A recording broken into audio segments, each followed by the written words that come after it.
si Macron le veut pas, nous on est là. Pour l'honneur des travailleurs et pour un monde meilleur.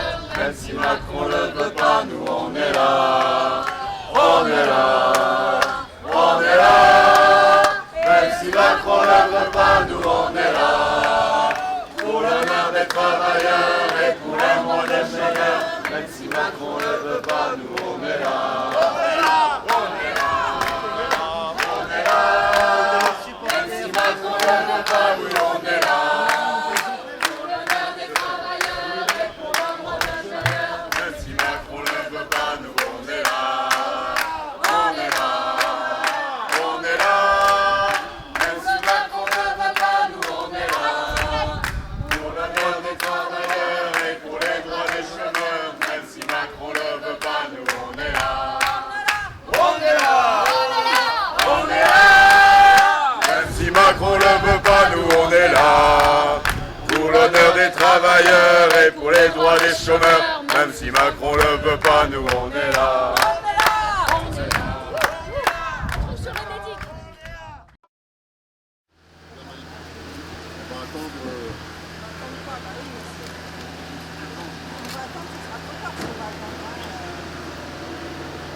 Ah, y a-t-il déjà un problème? Bonjour. Bonjour.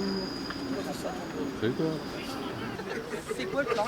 Notre emplacement n'est pas disponible en fait, tu vois. Le quoi? Notre emplacement n'est pas disponible. Ah bon? Ah ouais. C'est quoi là Vous n'auriez pas réservé, c'est ça? Oui, c'est ça, on n'a pas réservé. Ouais.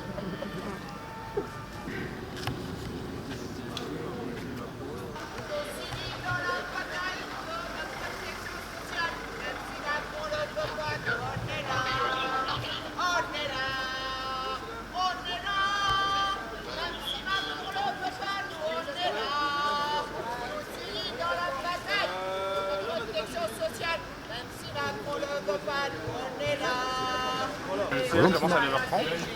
Salut. Salut, c'est lui. Le camionnette des privés d'emploi n'est pas encore arrivé. Alors, c'est quoi ce bordel? Bon, heureusement que l'intérim est déjà là, puis il y a une partie des chômeurs qui sont là. Les délégations arrivent assez tôt. Il y a toujours une réunion de préparation. Le patronat se réunit dans son coin, les organisations syndicales chacun dans leur coin. Et la négociatrice CFDT ne répond pas au téléphone, ne serait-ce que pour discuter de comment on va parler de la revalorisation. Donc, On est là. Même si Macron ne veut pas, mais on est là.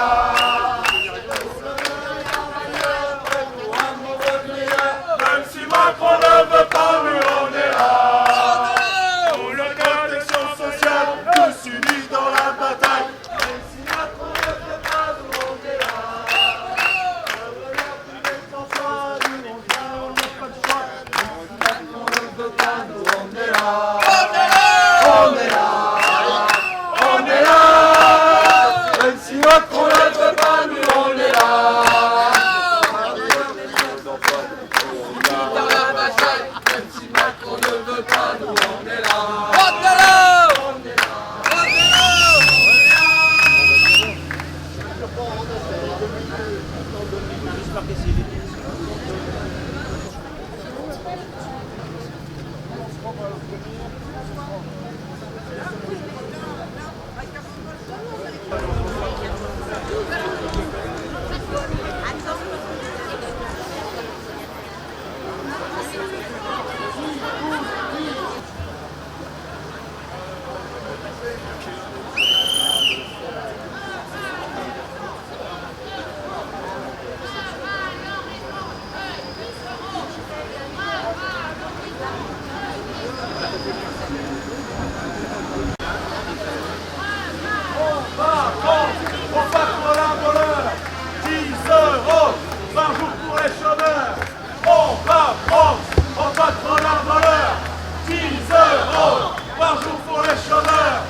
pouvez me dire qu'est-ce qu'on fait là?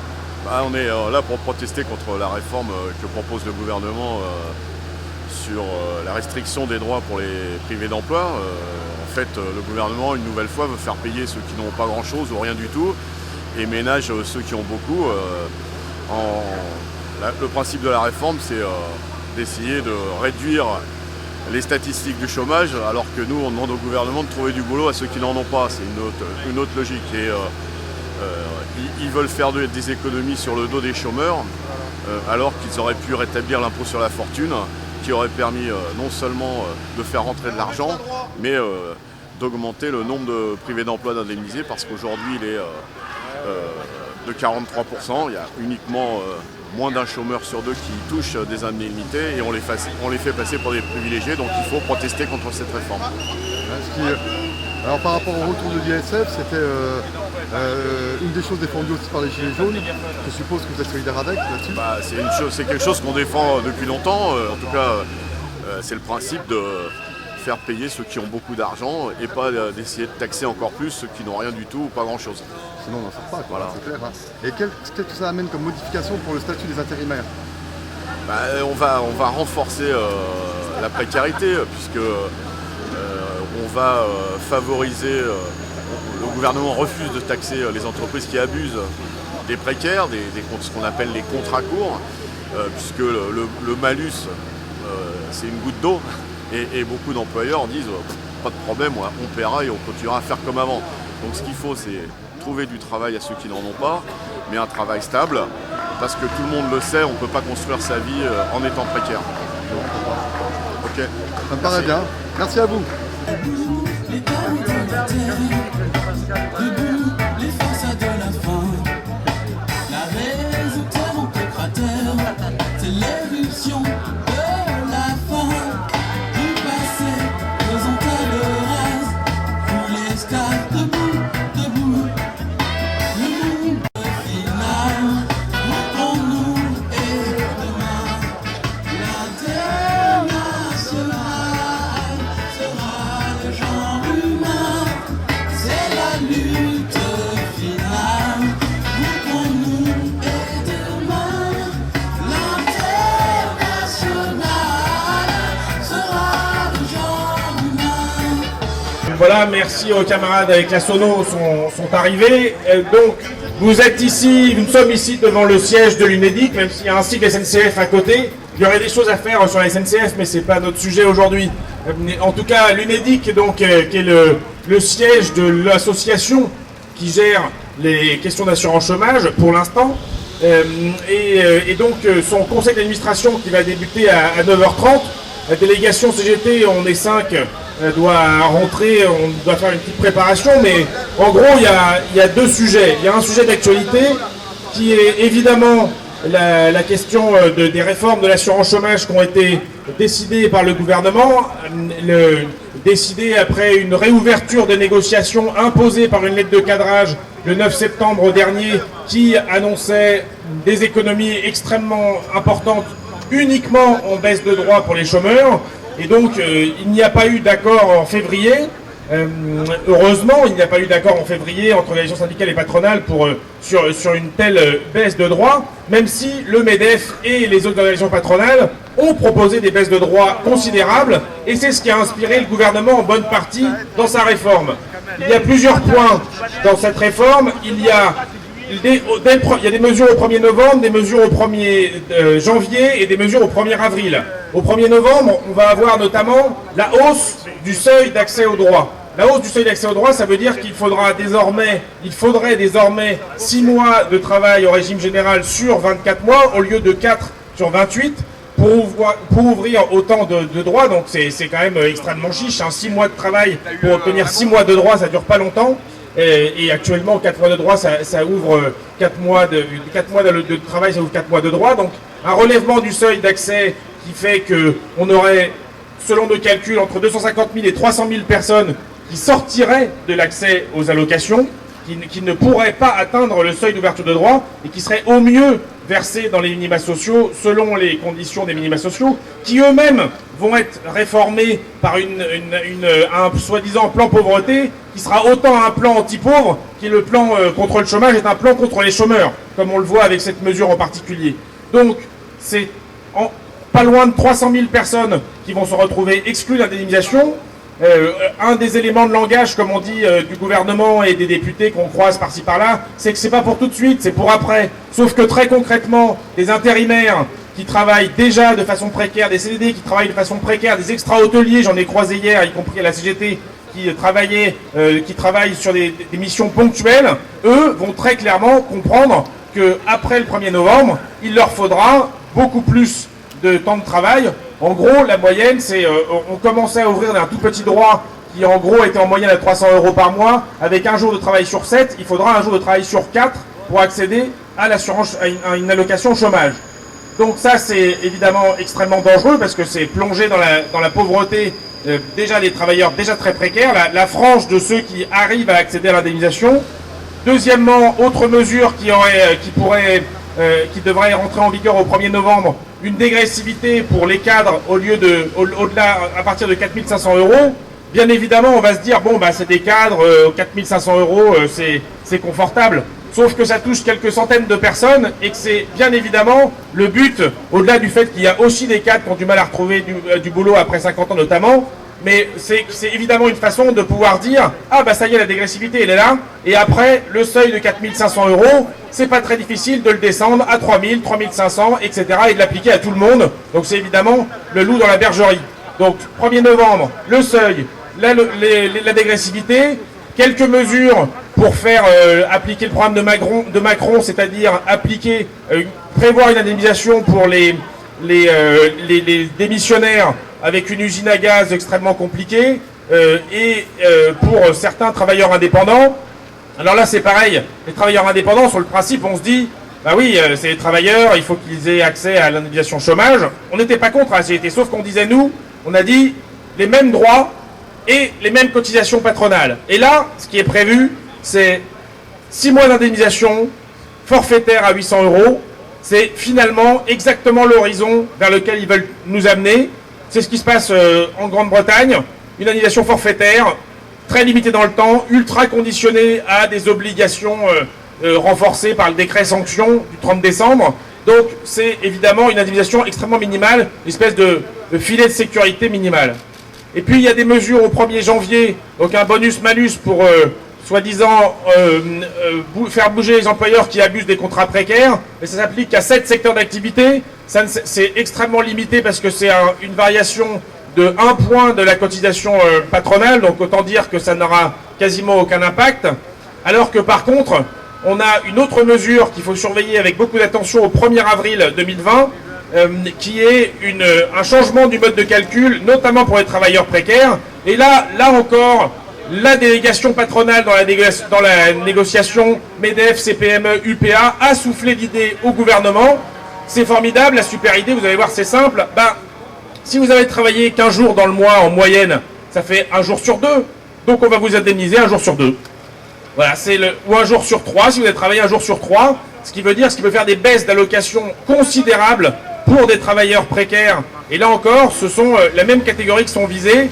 Donc en gros, sur 800 000 travailleurs précaires inscrits à Pôle emploi, et on sait qu'il y en a des millions d'autres qui ne le sont pas, qui n'ont pas accès aux droits, eh bien 300 000 vont se faire sortir de l'indemnisation et 500 000 autres vont voir leurs allocations considérablement baisser.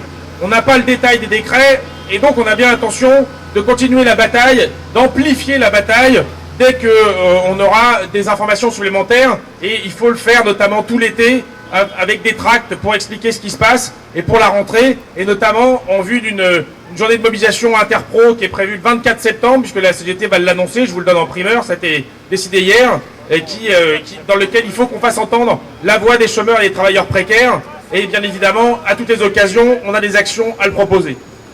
Dernière chose, et je cède le micro aux prises de parole qui sont prévues toute la matinée, mais donc la délégation CGT, on va rentrer dans cette réunion. On ne va pas leur donner le prétexte de bloquer la réunion parce qu'on veut, d'abord s'adresser au patronat et à sa complicité avec le gouvernement. Et d'autre part, il est prévu, comme tous les mois de juin, la discussion sur la revalorisation des allocations. La revalorisation, alors que je viens de parler d'une super baisse de 30, 40, 50%. Évidemment, nous, on ne vient pas obtenir 0,5% ou 1%, on vient demander 10 € par jour par chômeur, parce que c'est ce qui permet d'atteindre 300 € par mois de plus pour tous ceux qui sont concernés, et c'est déjà insuffisant pour couvrir tous les besoins. Ce sera la revendication de départ de la CGT dans cette discussion sur la proposition de nos camarades des privés d'emploi. Voilà pour ce qu'il en est. Donc si vous avez le courage, parce que là on est encore à l'ombre, on vous demande de tenir le coup jusqu'à la fin de la réunion, toute la matinée.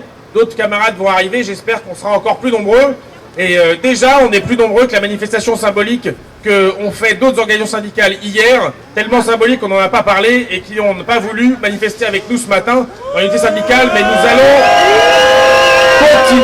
nous allons continuer à rechercher l'unité syndicale avec tous ceux qui le peuvent. Comme vous le voyez, il y a des drapeaux de différentes organisations CGT, CGT intérim, privé d'emploi, je sais qu'il y a des camarades du commerce, de la construction, du spectacle qui sont là, mais bien de Pôle emploi. Et puis, bien évidemment, il y a nos camarades de Solidaire Infocom, j'ai vu, Solidaire Pôle emploi qui sont là, et des associations de chômeurs, MNCP, API, CAC. Et là, je vais laisser mes camarades qui ont organisé le rassemblement des privés d'emploi gérer les prises de parole. Eh bien, la réunion a lieu de l'autre côté, mais on peut nous entendre à l'intérieur, et on va tâcher de porter cette voix-là à l'intérieur du conseil d'administration. Merci à toutes et tous.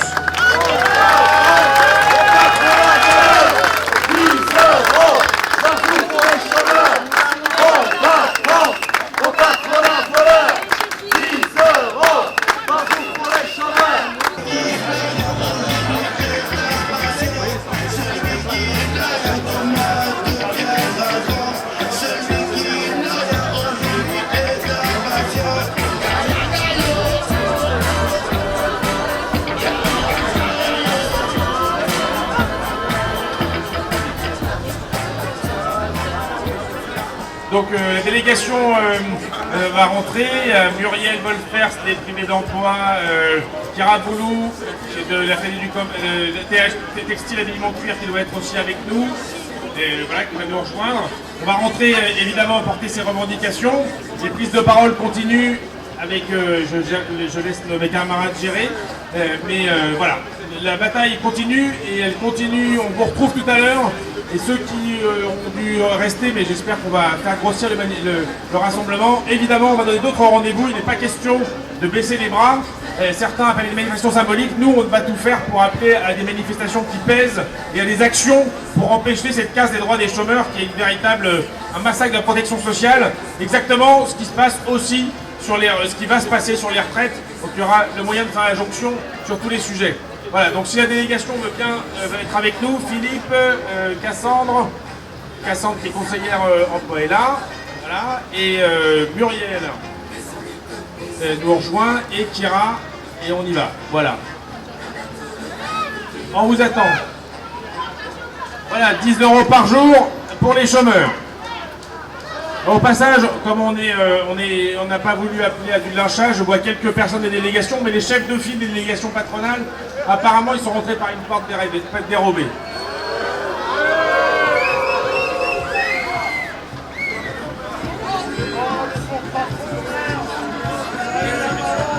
10 € d'augmentation, c'est pas 10 € par jour, ça c'est le programme du gouvernement. »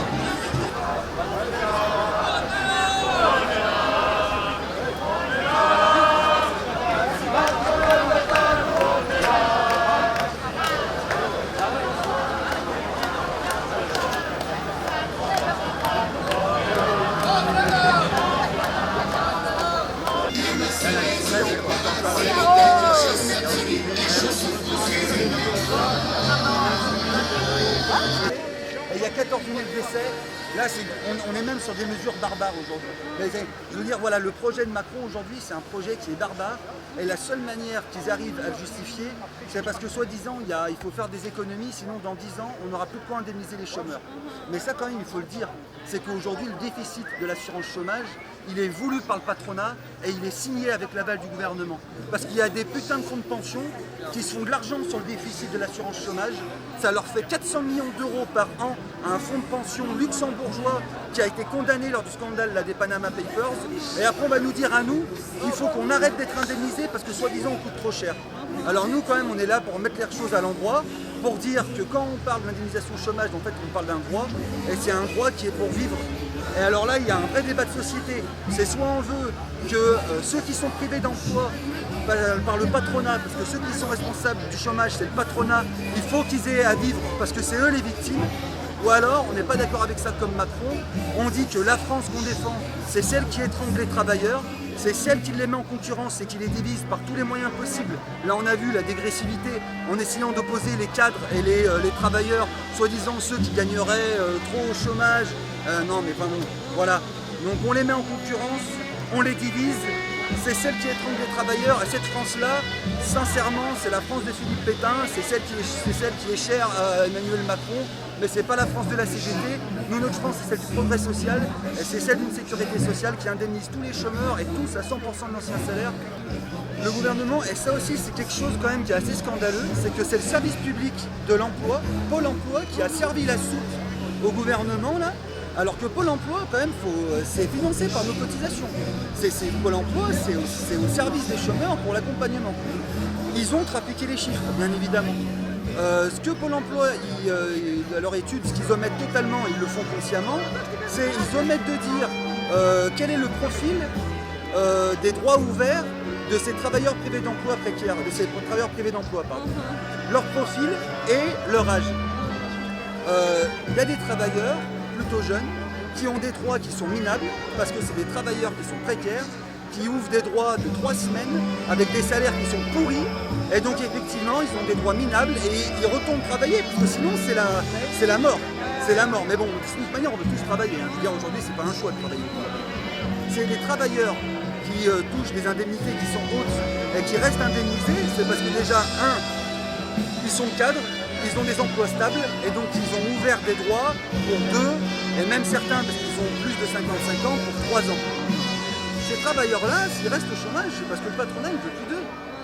Il faut quand même les mettre les choses un peu dans l'endroit. Et ça, l'étude de Pôle emploi, elle l'omet totalement. Et ils l'omettent consciemment pour servir encore une fois la soupe du gouvernement.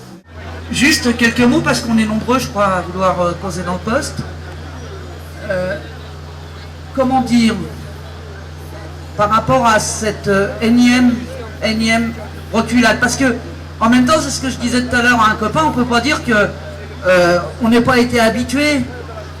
Depuis des années, les partenaires sociaux, quand ils se réunissent, c'est toujours pour raboter le droit des chômeurs et des précaires. Et je dis ça et en même temps, je voulais pas commencer comme ça. Je voulais dire, la manière dont on maltraite les chômeurs et les précaires aujourd'hui, ça touche tous les salariés. Réveillez-vous les copains, réveillez-vous. Le chômage, c'est pas un monde à part. C'est pas des gens venus d'autre part. Le chômage, c'est nous. C'est des hommes et des femmes qui, pour X raisons, ont été jetés de là où ils étaient à un moment donné. Plus ça arrive tard et plus ça dure. Le chômage aussi, depuis des années, c'est ce qui fournit le contingent des pauvretés de ce pays. Ça fabrique du pauvre à tire-larigot, principalement chez les femmes et chez les jeunes. Le chômage, ça expulse de leur maison chaque mois des gens qui peuvent plus payer parce que en même temps qu'on rabotait le droit des chômeurs, et ben on augmentait les loyers partout sur le territoire, beaucoup dans le privé, mais aussi dans le social. Le chômage, ça met en vrac les droits à la retraite. Vous voyez, on va en parler doublement dans les mois à venir. Et le chômage, on découvre pas, putain. Ça fait 30 ans que ça dure. Qu'est-ce qu'on a foutu? Alors nous, association de chômeurs, mais à la limite, peut-être qu'on n'est pas les plus critiquables. Qu'est-ce que les plus solides dans la société ont fait? En dehors de considérer que c'était un monde à part, puisqu'après tout, les chômeurs, on les croise pas partout, contrairement à ce qu'on pourrait dire. Donc voilà, on a encore raboté de manière dramatique le droit des chômeurs et des plus précaires. On a tout. Alors, les histoires des 6 mois, dans les 2 ans, bah, qui c'est que ça touche? Principalement les jeunes, principalement les femmes, principalement tous ceux qui passent de petit boulot en petit boulot, non pas par choix, ou parce que ça va bien dans la vie, comme ça on bosse pas tout le temps, mais parce qu'il n'y a pas d'autre solution pour bon nombre d'entre nous. Donc voilà, alors on allonge tous les temps. Pour faire encore des économies, on trafique sur les manières dont on va calculer les allocations, parce que le bout du bout, depuis au moins 20 ans, ils l'ont dans les tuyaux, ça, de rabougrir le truc comme une peau de chagrin, de manière à avoir une couverture minimum sur un temps minimum, parce que ce qu'ils veulent, et le patronat il le dit, lui est écouté, c'est tout raboter pour que, vous voyez, pour qu'on soit obligé, non pas obligé de bosser, parce que ça voudrait dire qu'on sous-entend qu'il y en a un qui ne voudrait pas bosser. Mais c'est pour prendre tout ce qui se présente à n'importe quel prix et tout le temps, et se taire, et rien réclamer, surtout pas des droits. Le droit, c'est un gros mot dans ce monde-là. Donc voilà, moi, ce que je voulais dire pour la baisse. Alors j'ai vu que la CGT, elle allait proposer une journée d'action. Bah, on sera dans la rue pour ceux qui pourront, et puis on fera en sorte d'y être nombreux, mais faut pas que ça s'arrête à ça, hein, quand même. Hein. On sera pas quitte avec ça. Et on sera pas quitte avec ça pour demain et après-demain, pour la société que ça convoque. Vous voyez, on a déjà été loin, là. Hein. Donc je me tais parce que je suis très en colère.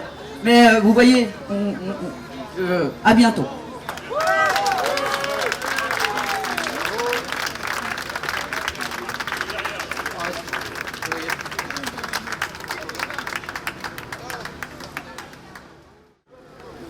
Bonjour, je représente le MNCP, Claire.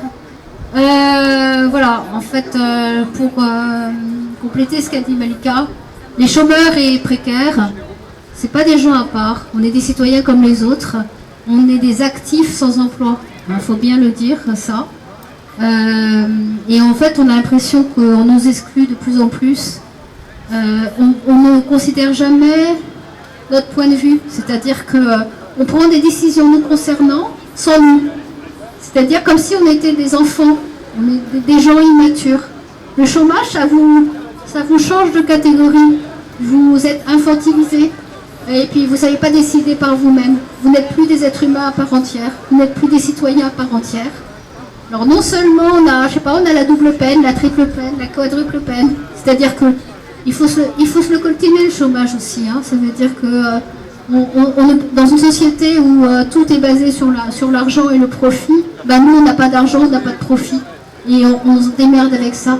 Et on nous enfonce un peu plus la tête dans l'eau parce que de toute façon, on décide les choses à notre place. Donc les mesures qui sont prises là sont catastrophiques. Et je sais pas, le gouvernement actuel, qui est un gouvernement quand même, on va le dire, assez autoritaire, les passe comme ça, sans rien. Il les passe par décret. Qu'est-ce que c'est qu'un décret? Un décret, c'est des mesures qu'on prend sans passer par l'Assemblée nationale, sans jouer le jeu de la démocratie. Donc on va me dire oui, mais ailleurs c'est pire. Mais moi je veux pas être dans le pire. Je veux pas avoir les exemples du pire. C'est-à-dire qu'une société qui n'aime pas ses pauvres. D'ailleurs, je ne connais pas beaucoup de sociétés qui aiment ses pauvres, mais qui ne fait pas attention aux personnes. Ben, c'est une société extrêmement malade, vraiment.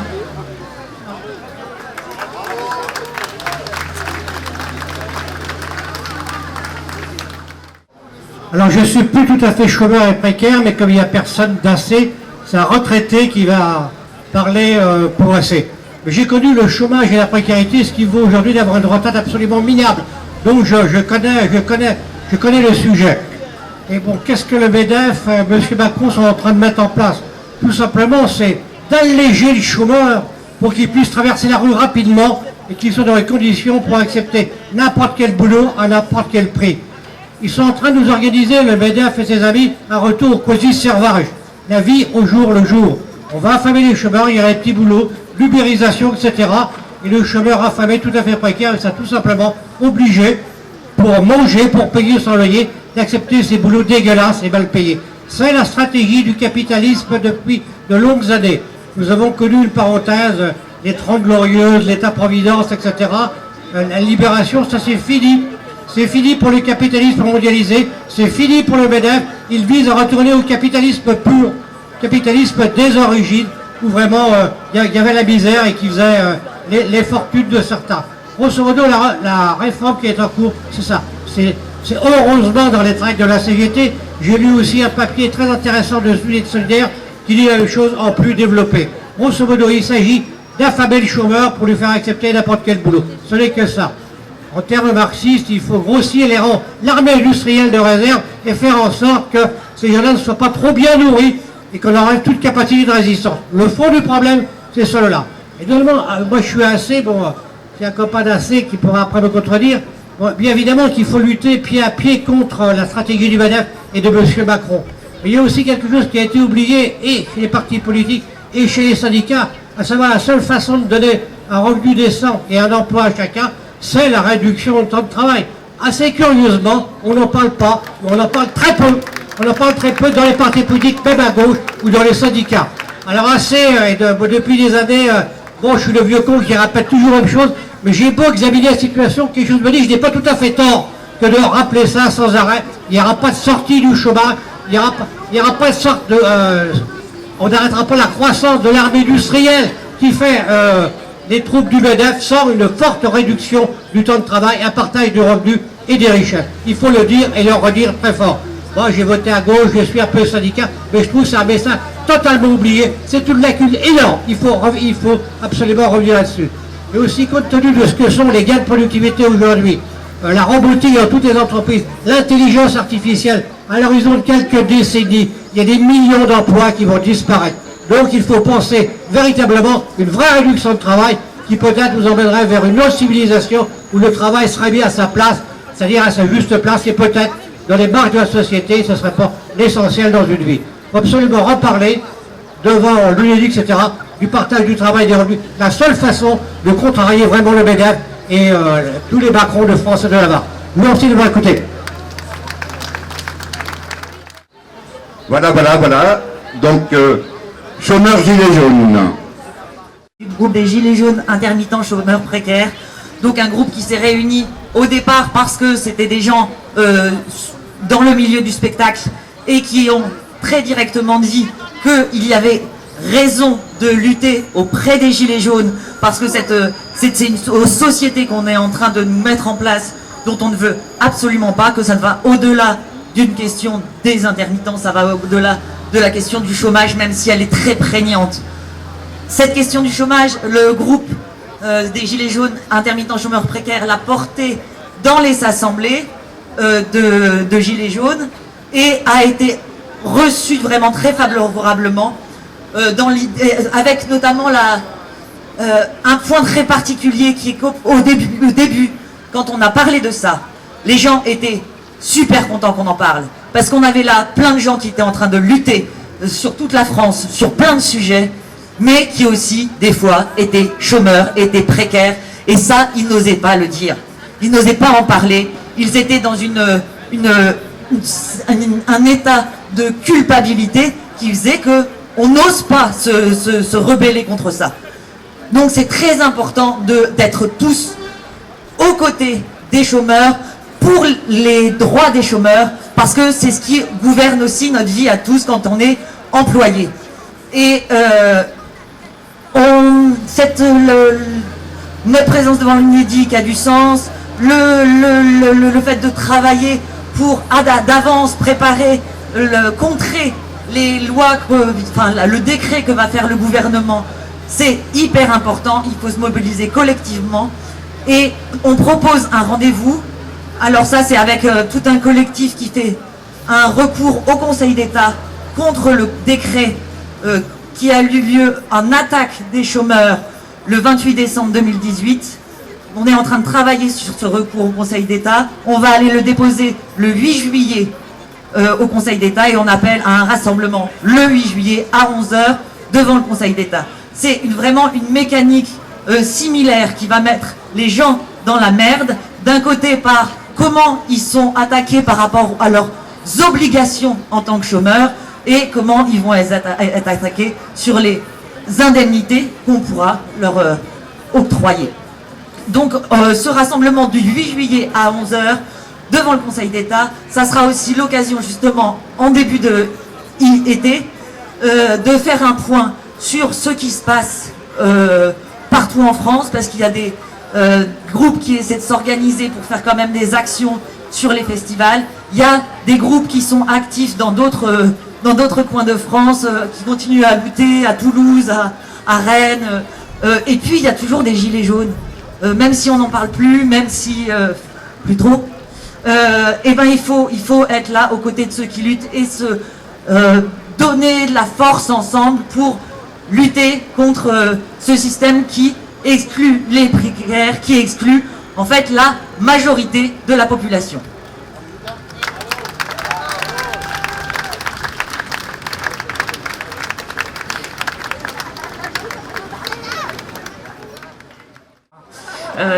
Sylvie, CGT Pôle emploi. Si on est là aujourd'hui, c'est qu'on sait tous que cette réforme de l'assurance chômage va être catastrophique pour l'ensemble des demandeurs d'emploi et des précaires. Je ne vais pas revenir sur tout ce qui a été dit, mais je voudrais moi revenir sur deux mesures qui concernent plus particulièrement Pôle emploi. C'est d'abord les renforts, les fameux 1000 renforts qu'on va avoir pour accompagner les demandeurs d'emploi. Tout d'abord, ces 1000 renforts, ils sont pour 3 ans. Quand on dit qu'ils sont pour 3 ans, ça veut dire qu'on est sur des contrats qui sont précaires, des CDD. Et la direction ne sait pas encore quelle forme ça va prendre. Ça pourrait être très bien 333 CDD par an.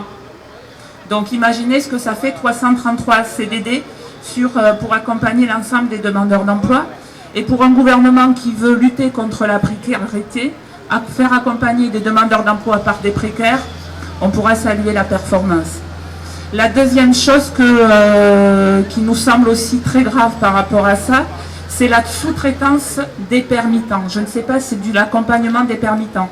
Je ne sais pas si vous avez vu passer cette annonce, c'est que l'ensemble du suivi des demandeurs d'emploi qui sont permittants, c'est-à-dire qui sont précaires, va être fait par des opérateurs privés. Ce n'est plus Pôle emploi qui va suivre ces demandeurs d'emploi-là. Ça nous inquiète pas que pour nous, ça nous inquiète pour vous, parce qu'on le sait, les opérateurs privés ont des objectifs à tenir et des objectifs de résultat. Le résultat, ça ne va pas être de vous mettre un CDI chez un employeur. Le résultat, ça va être de vous faire sortir de la liste des demandeurs d'emploi parce que vous ne serez pas en capacité de prendre 3 heures de plus par-ci ou par-là du fait des contrats que vous avez déjà. Et qui va être les premiers pénalisés? Comme d'habitude sur ce genre d'emploi, ce sont les femmes, puisque ce sont les femmes qui avant tout sont précaires. Cette réforme de l'assurance chômage, la copine l'a dit tout à l'heure, je sais plus où elle est, elle ne concerne pas simplement les privés d'emploi et les précaires, mais elle concerne bien l'ensemble du monde de salariés. Parce que pour pressuriser les salariés, il faut d'abord commencer par pressuriser les chômeurs. Et à la CGT Pôle emploi, mais comme d'autres, il y a aussi des camarades de Sud Pôle emploi qui sont là, ça nous semble important d'être là aujourd'hui à vos côtés parce que votre combat, c'est aussi le nôtre. Et ce qui fait peur à notre direction, ce qui fait peur au gouvernement, c'est la convergence qu'il pourrait y avoir. C'est si on se bat ensemble des deux côtés du guichet. Et nous, c'est ce qu'on appelle pour arriver à faire tomber cette réforme-là.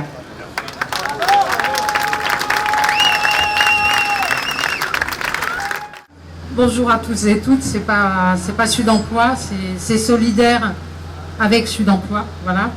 Donc la première chose, c'est que Muriel Pénicaud, vous avez peut-être vu, elle a fait un lapsus lors de sa conférence de presse en disant que c'était une réforme pour la précarité. On peut dire que c'est pour la précarité, que c'est aussi contre les chômeurs. Je ne reviens pas sur les interventions qu'ont fait les camarades des associations tout de suite. Et je pense que c'est véritablement ce qui est en train de se passer. Ce qui est en train de se passer parce que cette réforme, elle vise à faire payer aux chômeurs et aux chômeurs d'abord et aux chômeurs en quasi-totalité le déficit de l'UNEDIC, les problèmes de l'UNEDIC, avec des réductions telles que ça a été très bien décrit auparavant des droits, mais de façon beaucoup plus importante, et il faut prendre la mesure de ça parce que ça se passe effectivement sur la question du chômage, mais de façon plus générale sur la protection sociale, c'est toute la question de la continuité des droits qui a été des acquis dans la protection sociale jusqu'à présent, que ce soit sur la question du chômage ou que ce soit sur la question des retraites, qui sont attaquées aujourd'hui. Ça veut dire que, effectivement, aujourd'hui, eh bien, on veut forcer les chômeurs, les chômeuses à prendre n'importe quel emploi. Je veux dire, le choix d'un emploi, c'est quelque chose qui n'est pas un acquis. La continuité des droits, ça n'est pas un acquis. Et ça veut dire que, effectivement, c'est aussi ce qui se passe en parallèle dans les entreprises, c'est-à-dire que dans toutes les restructurations, quand vous avez des licenciements, quand vous avez des réorganisations, eh bien en interne, c'est exactement la même chose qui se passe. C'est-à-dire être obligé d'accepter des salaires qui sont moindres, être obligé d'accepter des postes qu'on ne veut pas. Tout ça a été fait avec un autoritarisme extrêmement important. Claire l'a dit tout à l'heure. Ça veut dire que ce gouvernement, peut-être encore plus que les autres, et pourtant les autres, ils nous en avaient fait voir aussi de toutes les couleurs, eh bien, ce gouvernement, il méprise totalement les chômeurs, je veux dire les premières concernées par ces questions-là, c'est-à-dire que effectivement les associations ne sont toujours pas reçues et les associations n'ont pas droit au chapitre, on ne leur demande pas leur avis. Il méprise les organisations syndicales, il a décidé de prendre la main sur ce terrain-là. Je veux dire, c'est pas une nouvelle. Macron, il l'avait annoncé dans son programme, c'est-à-dire que la protection sociale, il veut plus que ça soit du domaine des organisations syndicales. Il veut plus que ça soit les droits des travailleurs, que ce soit l'argent des travailleurs qui soit géré par les travailleurs d'une manière ou d'une autre. Et ça, c'est une véritable remise en cause, y compris de notre modèle de société, de notre modèle social, et c'est pas acceptable. Et c'est aussi pour ça que c'est important que toutes les organisations syndicales, à un moment donné, elles se mettent ensemble. On ne se fait pas d'illusions, ça ne va pas être facile, etc. Je veux dire, il va falloir interpeller, il va falloir mettre les gens au pied du mur, il va falloir mobiliser surtout, que ce soit les chômeurs, les chômeuses, les travailleurs, les travailleuses précaires aujourd'hui, tous les travailleurs et toutes les travailleuses.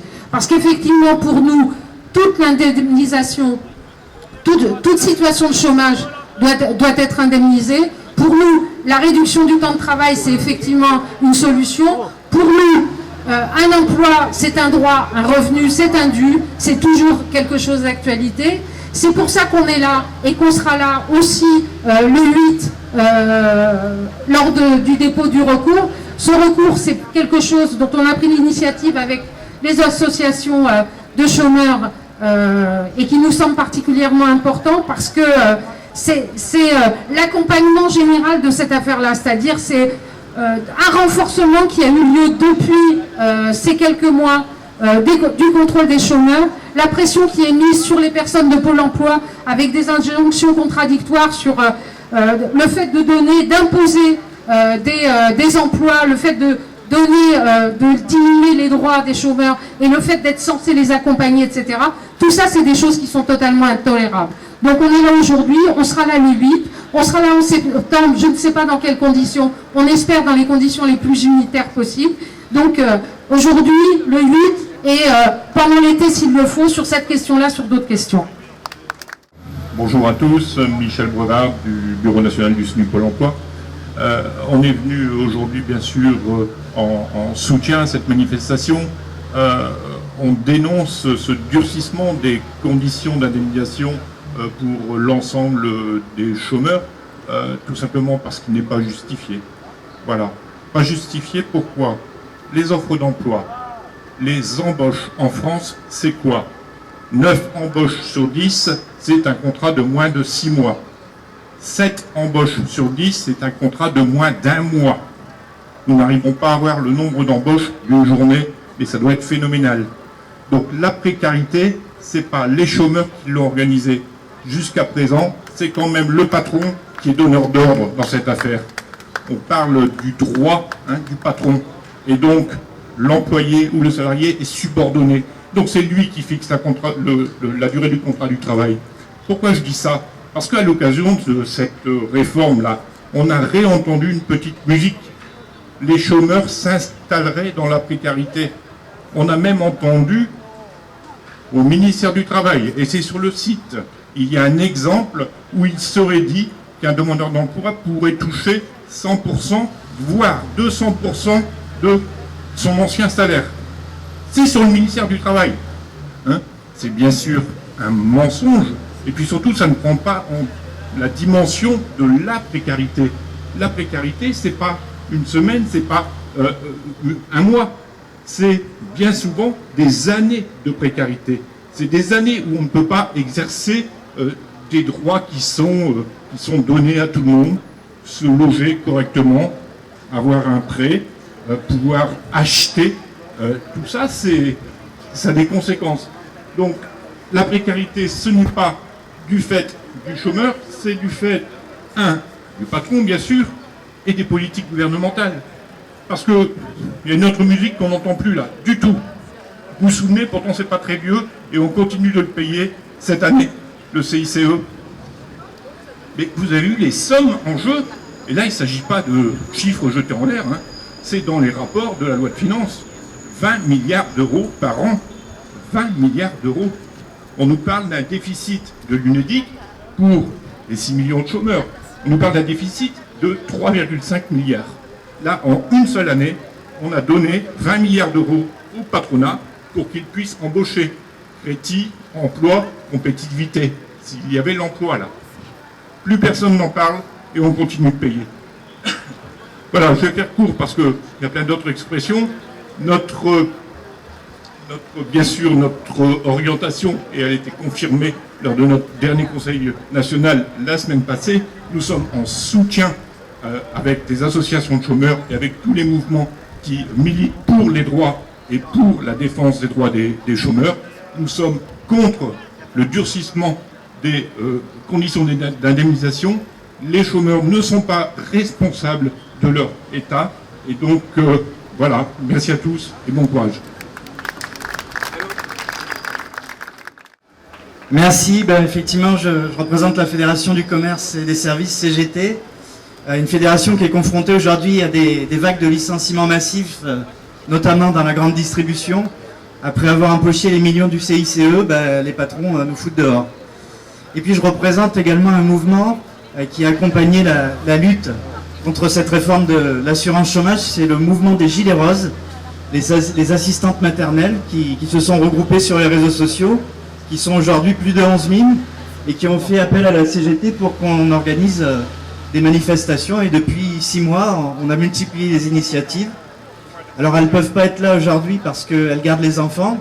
Elles permettent à 2 millions de parents employeurs d'aller bosser. Donc elles sont de tout cœur avec vous en tout cas.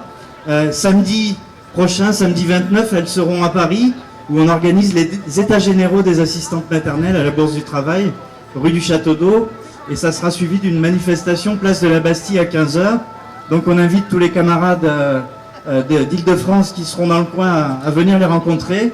Il semble qu'elles aient gagné sur la réforme de l'assurance chômage. Je dis bien il semble parce qu'on va attendre la publication du décret. Mais a priori, leur système particulier d'indemnisation ne serait pas touché. Si on en croit les déclarations de Mme Pénicaud, on va attendre le décret pour sabrer le champagne. Mais quoi qu'il arrive, on continue à se battre contre cette réforme totalement injuste parce qu'elle pénalise tout le monde. Et je le redis, les asthmates sont de tout cœur avec vous aujourd'hui.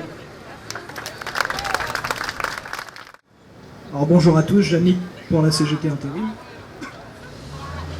Alors, l'intérim, c'est par définition un enchaînement de contrats courts et des périodes chômées en attente d'une prochaine mission. Le temps béni de l'intérim choisi, il est terminé depuis quelques années.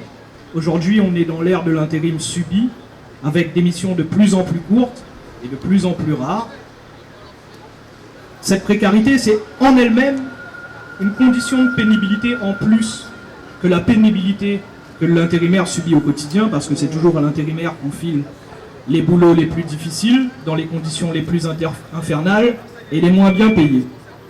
Dans toutes les usines, dans les hôpitaux, dans les services publics, c'est l'intérimaire qu'on envoie faire le boulot de merde au salaire de merde.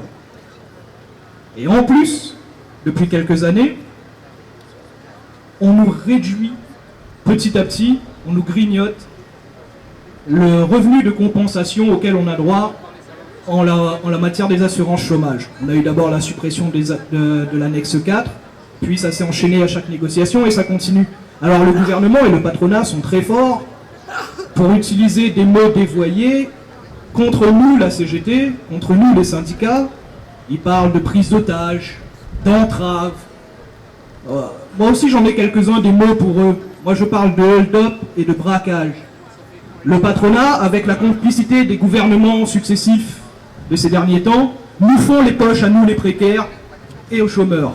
Ils sont en train de nous faire les poches, ils sont en train de nous faire subir, à nous, qui subissons déjà au quotidien, le poids de leur inconséquence financière. Nous, les intérimaires, les précaires, nous ne sommes ni responsables, ni coupables de l'organisation du travail que mettent en place et qui nous prive d'une situation stable et d'une protection sociale. Ce n'est pas à nous de payer leurs crimes. Au bout d'un moment, il faut arrêter, on ne veut plus subir, on ne veut plus être grignoté petit à petit. Avec le projet qui est en cours, si ce projet passe, dès cet été, le revenu de remplacement des intérimaires par l'assurance chômage sera divisé par 2, alors qu'il est déjà très bas. Et les conditions d'accès feront que, en plus de cette division par 2 du revenu de remplacement, ce sera une division par 2 du nombre d'intérimaires qui auront droit à ce revenu de remplacement. Donc ça suffit, c'est plus possible, on doit se mobiliser, on doit bouger, on doit lutter contre ça, on ne peut plus se laisser faire. Merci.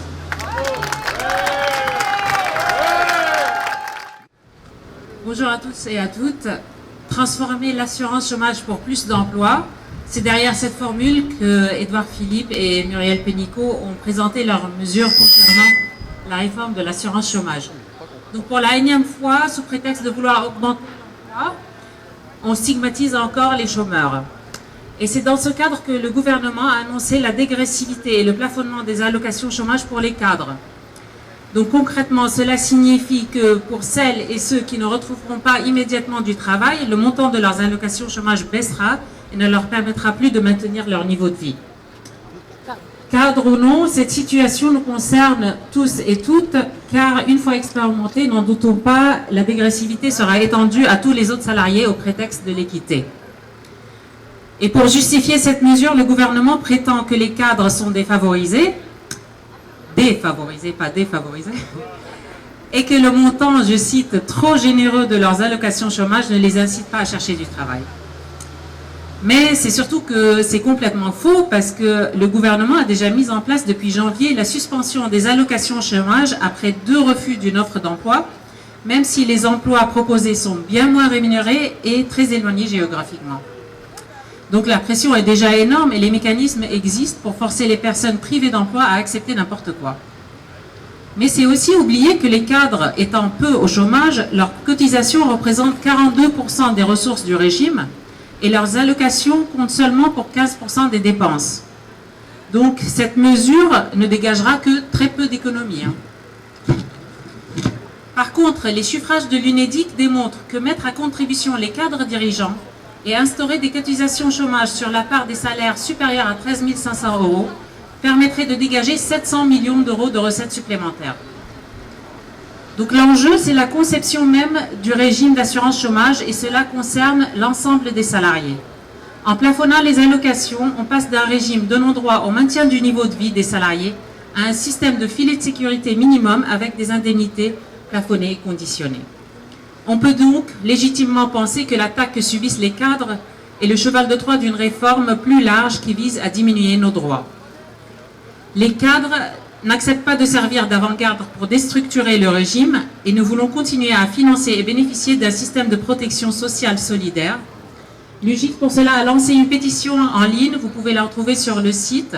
À ce jour, on est presque à 15 000 signataires, donc j'invite tout le monde à signer cette pétition et à diffuser sur vos réseaux sociaux. Merci.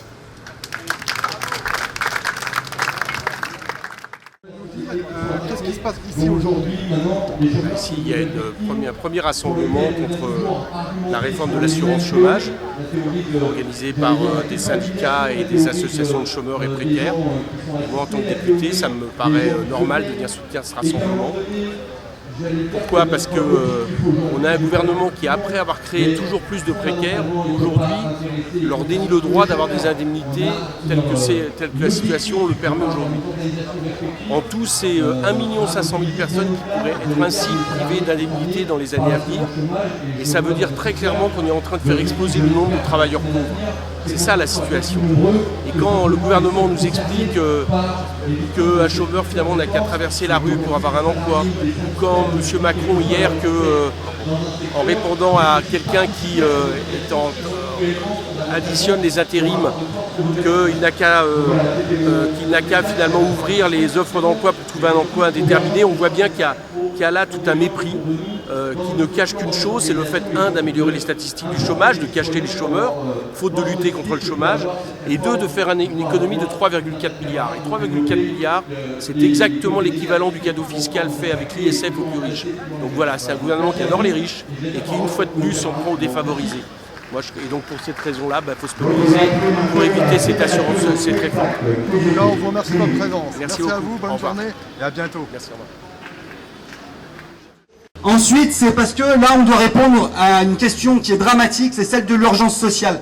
Quand Madame Pénicaud, on l'entend, et elle nous dit qu'on gagne plus d'argent au chômage qu'en travaillant, l'allocation médiane en France aujourd'hui, elle est de 900 €. Il y a un chômeur sur 4 qui gagne moins de 800 € par mois. C'est ça la réalité aujourd'hui du chômage. C'est ça aujourd'hui la réalité de l'indemnisation. Et au nom de quel dogme aujourd'hui le gouvernement, il entend assassiner notre droit à l'indemnisation en divisant par 3 l'indemnisation chômage pour les travailleurs les plus précaires. Alors ça, c'est inacceptable. On est là aujourd'hui pour le dire. Et le combat, il commence aujourd'hui, mais il va bien évidemment continuer. Aujourd'hui, il y a d'autres rassemblements dans les localités. Les comités chômeurs, on est là pour organiser les chômeurs, pour qu'ils relèvent la tête, pour qu'on arrête de regarder en bas, qu'on arrête de regarder nos pompes, parce que le combat, il existe dans l'histoire. La CGT, elle l'a montré, quand les chômeurs ils sont organisés avec la CGT, on gagne des droits et on arrive à mettre en échec des plans de réforme aussi barbares que celui qu'on connaît aujourd'hui.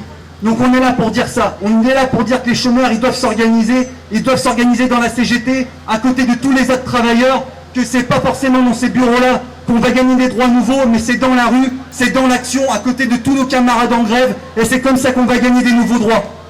Parce qu'aujourd'hui, ça aussi, il faut arrêter avec ce mensonge, il y a 20% des chômeurs qui sont indemnisés. Le projet du gouvernement, c'est de sortir 700 000 chômeurs de l'indemnisation du chômage. Il y a 14 000 travailleurs qui meurent par an de la privation d'emploi. Le projet de Macron, c'est un projet qui est barbare, qui est là pour encore plus tuer les travailleurs qui le sont actuellement, pour la seule raison que, comme les camarades l'ont dit, le chômage, ça permet de faire la pression sur les travailleurs en emploi. Et c'est ça le sens de la CGT, c'est ça le sens de notre confédération, c'est de dire que tous les travailleurs, ils doivent se battre ensemble, et c'est pour ça qu'on remercie tous les camarades des autres fédérations, des autres structures, d'être là aujourd'hui, parce que ça veut dire tous ensemble, on a compris ça, tous ensemble, on a compris que la convergence des luttes, c'est pas un vain mot, c'est parce qu'on doit lutter ensemble si on veut mettre en échec le gouvernement, c'est qu'on doit lutter ensemble si on veut gagner des nouveaux droits, et si on veut gagner des nouveaux droits pour tous les travailleurs. Pour tous les travailleurs. Là aujourd'hui, c'est pour les travailleurs privés d'emploi précaires. Demain, on sera avec nos camarades des services publics pour les droits des travailleurs des services publics. Le 28 sur Lyon, il y aura un rassemblement pour les cheminots. On sera avec nos camarades cheminots. Tous les jours, on doit être ensemble. La convergence, elle se fait à partir de revendications des salariés dans leur boîte, mais ensuite, on converge tous ensemble tout le temps. C'est comme ça qu'on va gagner. Alors aujourd'hui, le gouvernement, Pôle emploi, ils essayent de mettre la pression sur les chômeurs pour qu'on se taise, pour qu'on baisse la tête. Un comité chômeur, on est là aujourd'hui devant l'UNEDIC, on est dans les agences, quand il faut les envahir parce qu'il y a des chômeurs qui se sont fait radier. La pression contre les chômeurs, elle est en train d'atteindre un stade qui n'a jamais été atteint. Encore là aujourd'hui, on a des camarades de Marseille qui organisent un rassemblement et qui m'ont dit que le directeur de l'agence de Pôle emploi Paradis, il leur a envoyé les flics sur la tête. Alors nous, ça, on le dit à tout. Monsieur Neville, je me souviens plus de son prénom, qui m'excuse. Aujourd'hui, que tous nos ennemis le sachent, que ce soit le patronat, que ce soit le gouvernement, la CGT, elle organise tous les travailleurs, son comité national des travailleurs privés d'emploi, elle organise tous les chômeurs. Là, c'est le début d'une guerre. Cette guerre-là, elle va se prolonger dans les territoires, elle va se prolonger dans le temps. On appellera bien évidemment à d'autres mouvements, on appellera à d'autres mouvements d'envahissement des agences dans tous les territoires.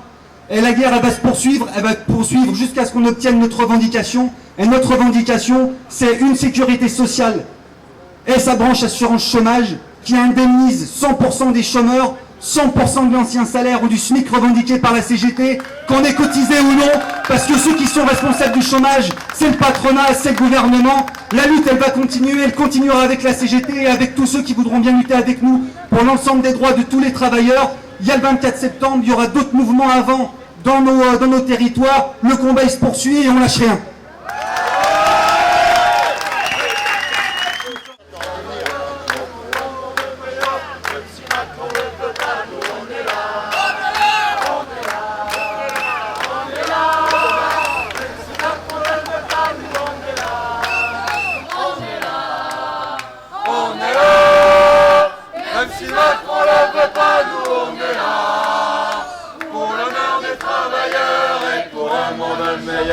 Même si Macron le veut pas, nous on est là.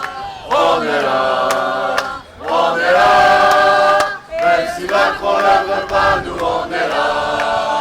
Pour l'honneur des travailleurs et pour un monde meilleur. Même si Macron le veut pas, nous on est là. On est là. Pénicaud en prison. Les assassins, ce sont les patrons. Pénicaud en prison.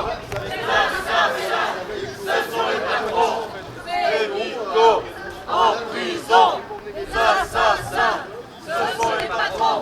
Bon, je sors pour vous donner des news. Alors, vous avez dit que vous sortiez tous, non? Donc, il y a un micro, non, ou pas? Ouais, on est là, on est là.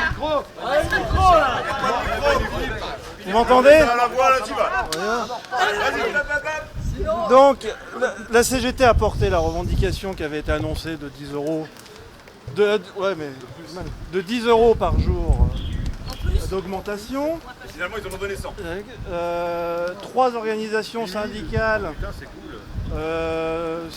CFDT, FO et CFTC, ont porté la revendication de 1,5%.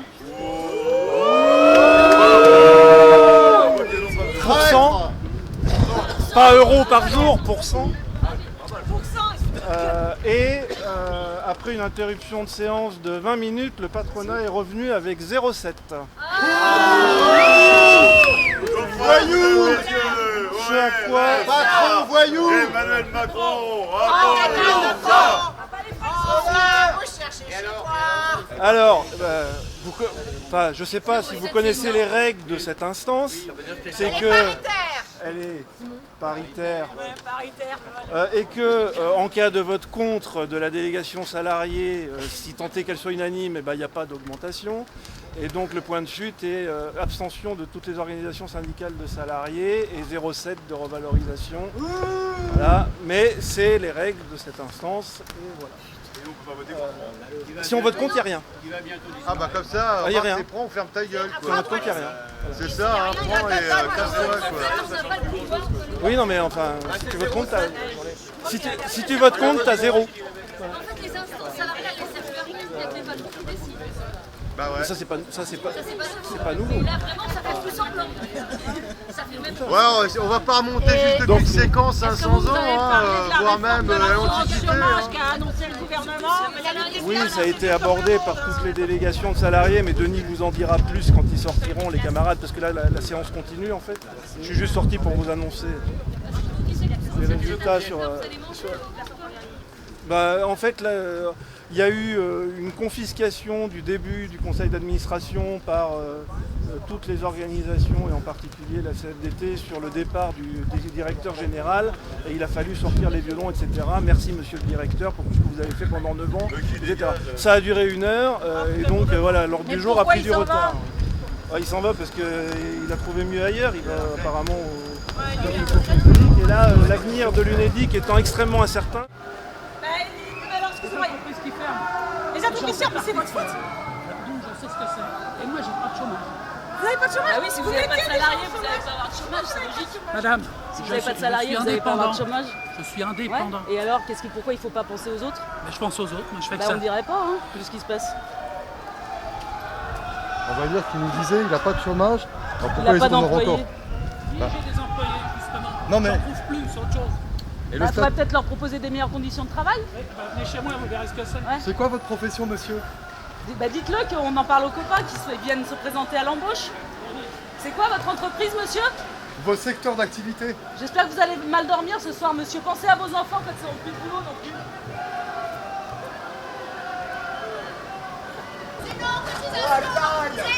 Déchet de l'humanité!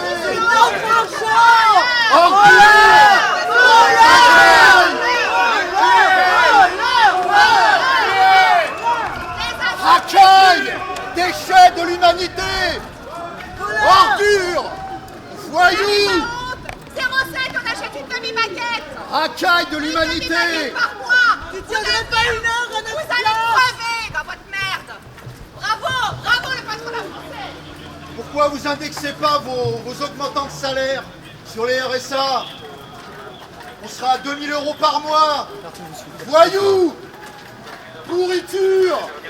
Casse-toi, pauvre con!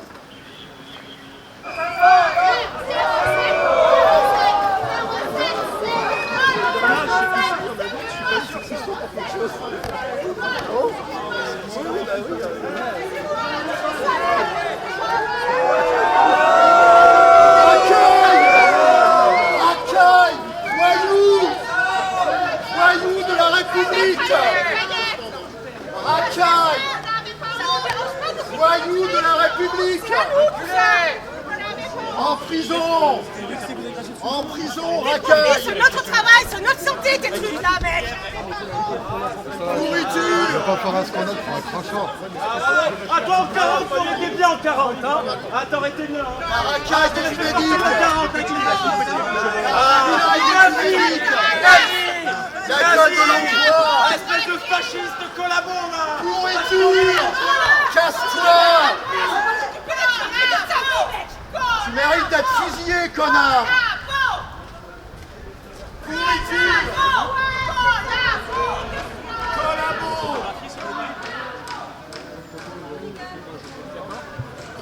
Vous avez une carte pour que je fasse la suite? Menace de mort, hein? Super. Non, menace de mort? J'ai entendu connard. Mais menace... Il y a eu des menaces de mort? Ouais. Donc, vous avez l'habitude d'accompagner chaque personne comme moi.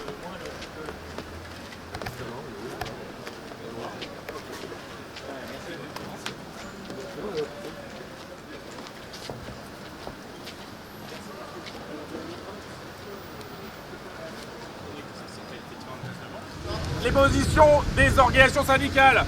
Nous, on a défendu ce qui avait été décidé ensemble, c'est-à-dire demander 10 € par jour d'augmentation pour tous les chômeurs. Les autres organisations syndicales ont été plus traditionnelles à demander des augmentations en pourcentage, 2%, 1,5%, 2% pour FO, 1,5% pour les autres. Mais après une interruption de séance, l'ensemble de la délégation patronale nous a signifié qu'ils ne pourraient pas aller au-delà de 0,7%. Et que c'était un mandat impératif déjà, c'était un gros effort de leur part.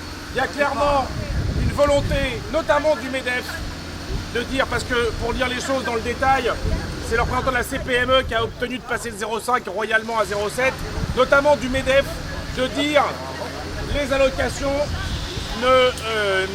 nous n'avons pas de mandat de réclamer les allocations parce que, vous comprenez, on a des entreprises qui réclament, qui ont du mal à trouver à pourvoir en emploi, etc. On a entendu tous ces genres d'arguments à la con, comme quoi, soi-disant, les chômeurs veulent pas bosser. Ce qui est bien, évidemment, le contraire de tout ce qu'on voit tous les jours. Et on a proposé des CDI correctement payés et tout le monde y va. Donc, là-dessus, il y a une volonté particulièrement du MEDEF de faire exploser à la fois les rémunérations, à la fois les allocations, et y compris même le devenir de la maison paritaire UNEDIC, puisque évidemment là-dessus ils sont en train de se poser des questions sur la gouvernance et autres. Donc évidemment, alors en ce qui nous concerne, vu les règles de fonctionnement de l'assurance chômage, puisqu'il faut une majorité des 50 administrateurs, 25 salariés, 25 représentants des employeurs, on s'est tous abstenus parce que le moindre vote contre, ça voulait dire 0. Évidemment, on leur a dit que les 0,7, c'était vraiment pour l'obtenir à minima, mais qu'il était hors de question qu'on le déchaîne l'enthousiasme des foules avec ce 0,7 qui était extrêmement loin de nos revendications de base, que ce soit les 10 € par jour ou même une augmentation au pourcentage significative qui dépasse l'inflation et qui rattrape ce qui s'est fait auparavant. Là, on s'apprête à avoir des heures particulièrement sombres avec le patronat et je pense qu'il faut qu'on ait clairement des mobilisations dans les prochains temps, à la fois en direction du gouvernement et en direction du MEDEF, qui est complètement complice de ces décisions. Ils font semblant d'être particulièrement, offusqués du fait que le gouvernement décide tout seul. On nous a dit, vous comprenez, cette réforme de l'assurance chômage, elle a réussi à faire l'unanimité contre elle. On est tous 100% contre. Oui, enfin pour des raisons complètement différentes. Le patronat a applaudi les mesures qui visent à baisser les droits des demandeurs d'emploi. Toutes les mesures, le relèvement du seuil, comme l'histoire du changement de mode de calcul au 1er avril. Donc la seule chose qui les a fait râler, c'est le fait qu'il y ait une lettre de cadrage qui leur empêche de faire ce qu'ils veulent et le fait qu'il y ait un micro-bonus-malus au 1er janvier. Donc là, évidemment, c'est des raisons complètement opposées à celles des syndicats et en particulier de la CGT. Donc évidemment, les batailles continuent avec la difficulté qu'on rentre dans la période d'été. Donc il va falloir, avec les privés d'emploi, avec d'autres, faire des informations très claires sur ce qui va se passer, des avant-après pour les chômeurs, entre ce qui va se passer au 1er novembre et ce qui va se passer au 1er avril, et de façon à continuer à se battre contre les décrets. Un des premiers décrets devrait nous être adressé avant le 9 juillet, mais on ne sait pas sur quoi il va porter. Il est vraisemblable que le premier décret va porter sur les mesures du 1er novembre, donc le relèvement du seuil qu'on connaît à 6 mois sur 24. Par contre, le changement du calcul de l'allocation au 1er avril 2020, il risque de venir plus tard. Donc il va falloir être vigilant tous les prochains mois, toutes les prochaines semaines. Et là, par exemple, dans l'été, il faut aller avertir tous les saisonniers qui vont être particulièrement touchés. Donc là, il y a du boulot, il y a une caravane des saisonniers, il y a des actions qui sont faites en cours. Là-dessus, il faut avoir des tracts très précis pour s'adresser aux différentes personnes qu'on va rencontrer. Il y a des intérimaires qui travaillent l'été, souvent en remplacement de personnes en CDI. Donc à elles aussi, il faut pouvoir s'adresser. Voilà, donc voilà où on en est du conseil d'administration. Les rendez-vous, pour l'instant, on ne peut pas forcément uniquement les fixer, à part celui de préparer le 24 septembre, qui est une journée d'appel interpro, auquel la CGT va appeler et va y inviter des syndicats qui ont envie de se battre. Voilà pour ce qu'il en est. Merci à vous d'être venus en tout cas. Je sais que c'était particulièrement difficile sous la chaleur, mais bon, il faut qu'on continue. Et à chaque conseil d'administration de l'UNEDIC, si on peut être encore plus nombreux, on a l'occasion de dire, de faire peser nos revendications et d'essayer de les faire valoir. Il faut évidemment qu'on soit encore plus nombreux et il va bientôt falloir aller manifester sous les fenêtres des différents ministères et sous les fenêtres du MEDEF à la première occasion pour leur faire valoir nos droits et leur faire comprendre que nous non plus on n'est pas contents quand ils prétendent ne pas l'être à l'égard des demandeurs d'emploi. Voilà. Merci. Merci les camarades de la délégation. Macron, voyou. Aujourd'hui, ça allait être dur d'obtenir quoi que ce soit parce qu'avec les gens qui sont là-dedans, on ne parle pas du tout le même langage et on n'a pas la même vie. Des gens qui sont capables de ne pas accorder 300 € de plus par mois à 25% de chômeurs qui gagnent moins de 800 €. De toute façon, c'est des gens qui ne parlent pas le même langage et ils sont là que pour une chose, c'est accroître la misère dans ce pays. Donc ça, on en était sûr, c'est pas une nouvelle. 0,7%, c'est déjà ce qu'il y avait eu l'année dernière. Maintenant, nous, qu'est-ce qu'il va vouloir faire? Il va falloir que quand on va rentrer là et qu'on va discuter ensemble sur les suites, il va falloir qu'on porte des actions fortes pour qu'il y ait un rapport de force qui s'installe dans ce pays, un rapport de force qui soit capable de porter la question du progrès social véritablement. Et ça va se faire dans le comité chômeur, ça va se faire avec toute la CGT, parce que si on arrive à créer la mobilisation, et une mobilisation, construire un réel rapport de force, le patronat, il n'aura pas le choix. Il n'aura pas le choix que de céder. Mais par contre, c'est ça. Le couteau, il va falloir le prendre. Il va falloir le mettre sous la gorge. Et pour un patron, mettre le couteau sous la gorge, ça veut dire qu'il n'y a plus rien qui se fait dans ce pays. Donc maintenant, c'est à nous de faire ça. On a 2 mois pour préparer la bataille. La bataille, on va bien la préparer. On va repartir dans nos comités locaux. On va motiver les troupes. Et la guerre sociale, on va la mener, mes camarades, parce qu'eux, ils sont en train de la faire.